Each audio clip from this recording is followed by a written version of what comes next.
So there are calls for former Eskom CEO Andre de Ruyter to appear before Parliament following corruption allegations he's made about maladministration at the utility. In a television interview last week, de Ruyter claimed that about 1 billion rand of Eskom money is being stolen every month. He's also alleged that various cartels are operating to sabotage the utility, including complicity by some of the national power producers' employees. Let's get your reaction on this now. Bring in the DA's leader, John Steenhuissen, who joins us via our video link this morning. John, it's great to see you. Thanks as always for making time for Newzroom Afrika. We've already seen several political parties, including the ATM, the UDM, saying that they back these calls for de Ruyter to appear before Parliament.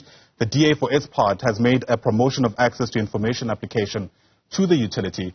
But do you think Andre should also answer to MPs? Well, certainly, I think the more we can ventilate these allegations and this information, the better it is. So we welcome this. Part of the reason we've hired the names of the individuals is that I'm very worried that some of these individuals may be planning to leave the country, to head off to other countries, to escape the scrutiny that they know is obviously coming. But I do think there's another aspect to this that's not being explored or questions being asked. And so if we're going to summon de Ruyter, I would also like us to summon the Hawks and the head of the commercial crime units and the SIU, because I find it incredibly odd that private investigations are starting to join the dots and establish this. And I think the question we should be asking as South Africans is, where's the law enforcement agencies in all of this?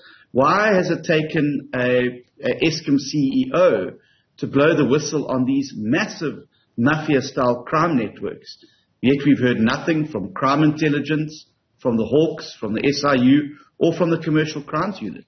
And I would say we're being heavily let down by these law enforcement agencies. So yes, very happy to have Mr. de Ruyter come to Eskom, but simultaneously I would like to see the law enforcement agencies and ask them why they've not picked up on any of these things, why these allegations have not been probed by them. Because it's a huge act of omission if that is indeed the case. So those are the questions possibly for the law enforcement officials. What questions would you have for de Ruyter himself? Name the names. That's what the point about the PIA application. And we don't want people jumping onto airplanes and flying to Moscow because they suddenly feel a little bit under pressure. I think it's very clear from some of the information that started to emerge where the fingers are pointing. But we need those names named so that we can lay the charges and we can get the passports confiscated. We can get preservation orders in place to prevent those people from fleeing justice and escaping the country, particularly when one looks at some of the sums involved here. This is not petty crime. This is looting on the grandest scale. It's billions of rands a month. It's billions of rands worth of overpayment on contracts. It's billions of rands on ghost deliveries. It's billions of rands on all sorts of procurements that have been taking place there. This isn't small fry. This is a massive organized crime network. And it is a major failure that we've not been able to detect this and to be able to drive it. I don't think the ANC are going to, for all of their bravado and all of their threatening, are going to want Mr. de Ruyter anywhere near Parliament, because I've no doubt when he starts naming those names, it's going to get all sorts of uncomfortable for the ANC. What do you make of the fact that he seemingly didn't want to name any names in that interview? I mean, the interviewer tried to kind of corner him in some ways, but realized that she's unlikely to get those answers. Well, I think that obviously you need to be cautious in public when you're making allegations, which is why it would be great to get it into Parliament, because you're protected by privilege in Parliament. And so, there's no civil action that could arise from there. But I think that anybody reading between the lines picked up very clearly who it was that was being spoken about in that particular interview. Are you willing to say who you think it was? No, I'll wait for Parliament and see what happens there. But I think that you should, as I said on Saturday at the DA Congress in the Eastern Cape, I think that you should look at the people that are trying to escape through the back window and exit government at the very same time that the pressure is starting to appear at the front door. All right. There's also been, of course, a lot of speculation around de Ruyter's timing, right? He's appeared before Parliament before, actually, and his critics are questioning why he had never said this in that environment when he was speaking about the challenges he's faced around sabotage, around there being sometimes threats to the employees of the lives of employees at Eskom who are trying to do the right thing. Does, this narrative around there being an ulterior motive worry at all when we try to consider Andre de Ruyter's timing in making these allegations? No, it doesn't. It doesn't concern me. My understanding, and I'm not part of Eskom, but my understanding is that these investigations have been ongoing for a number of months, and are only now starting to pull the threads together to be able to form a coherent picture of just how broad and wide this network is. And certainly, my understanding is that these have already come to a head in the last few months, which is why, if one starts to move backwards, there was all of a sudden this attack on Andre de Ruyter, from being appointed by the president and said, this is the man that's going to take South Africa out of the load-shedding crisis, to being accused of high treason by Gwedi Mantashe. I don't think you need to be a rocket scientist to understand why there was such a volte-face from government in terms of their faith in Andre de Ruyter. Because clearly he had started to, with this investigation, this internal investigation that Eskom's been doing using private resources, was starting to point some serious fingers in the ANC and starting to cause discomfort at the highest level of government. And that was why there was a turning on Andre de Ruyter. It had nothing to do with the energy crisis. It was all to do with the massive mafia network that was being managed and operated by key ANC figures. That's an interesting take. Some of those people who are critical of Andre de Ruyter are suggesting that he's trying to scapegoat the ANC. Now, we all know, of course, that the ANC has had a hand in getting us to where we are, at least if the Zondo Commission is anything to go by. But there is something to be said, right, about this moment effectively moving us away from also having some kind of evaluation of Andre de Ruyter's performance as CEO of Eskom, at least during the time he's been at the helm. Yeah. Well, I'd say two things on that. I mean, the first thing, I'll repeat what I said, I think, on this program a month ago. It doesn't matter who you put in charge at Eskom. You could put Warren Buffett, Elon Musk, Jack Ma. The enterprise is broken. The model is the wrong one. And clearly, the scale of looting that you now see makes any CEO's job there impossible. So I wish the new acting incumbent well. But the reality is he, too, is being given a poison chalice, literally and figuratively, at Eskom.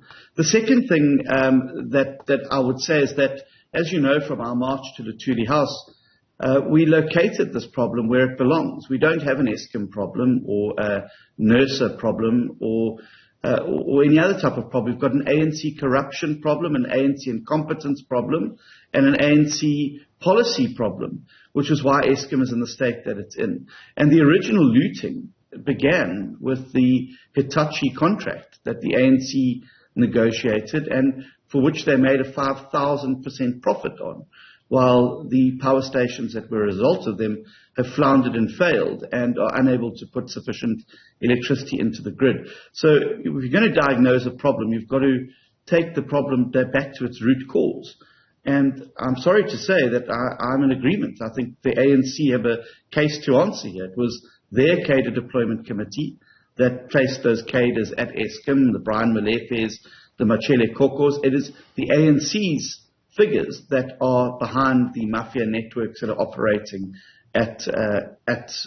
in Mpumalanga and in infecting this entire procurement process.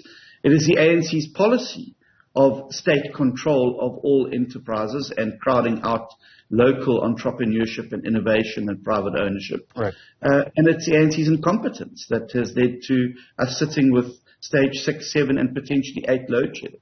I want to make sure we don't misquote you, John. Are you suggesting that Andre de Ruyter doesn't have anything to answer to? No, not at all. I mean, anyone must be judged on their time at the utility, and he must be judged on what has occurred on his watch. However, I would say to you that it doesn't matter who's put in charge of Eskom. They're set up to fail.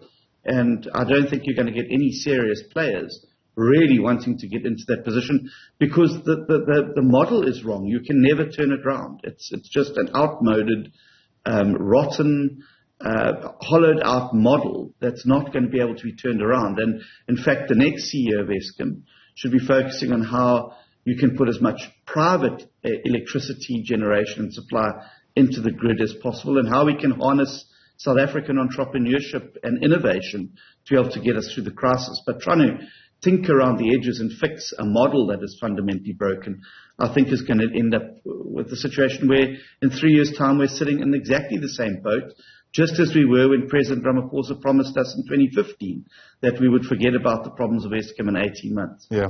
I'm not sure if you've been able to come across the reports around Andre de Ruyter's responding affidavit in court in the wake of several things, actually, including these calls for nurses' tariff increase to be scrapped and for some hospitals and schools to be exempted from load shedding. The DA has had an interest in the story too. You've made several calls around the nurse issue yourself.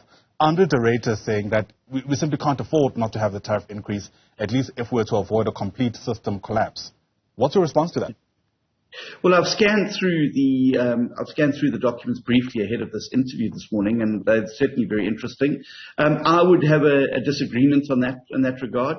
I think that the NERSA increase is a premium that South Africans are being forced to pay for corruption, and that I think that the focus should rather be on busting this R1 billion a month loss in terms of the money being stolen from Eskom. If you're able to stop that and turn off those taps, well, that's an extra R1 billion a month you've got for your operations. Why should the South African taxpayer and South African consumer, who's already suffering under a cost of living crisis, who already is struggling to put food on the table, pay a further premium now for this corruption and maladministration? Because that's essentially what it is. It's a corruption tax, which is being paid not by the people perpetrating the corruption, but the victims of corruption, which are the people of South Africa. All right. John Steenhuissen, who's the leader of the DA, thanks for your time. Appreciate your speaking to us on this Monday morning.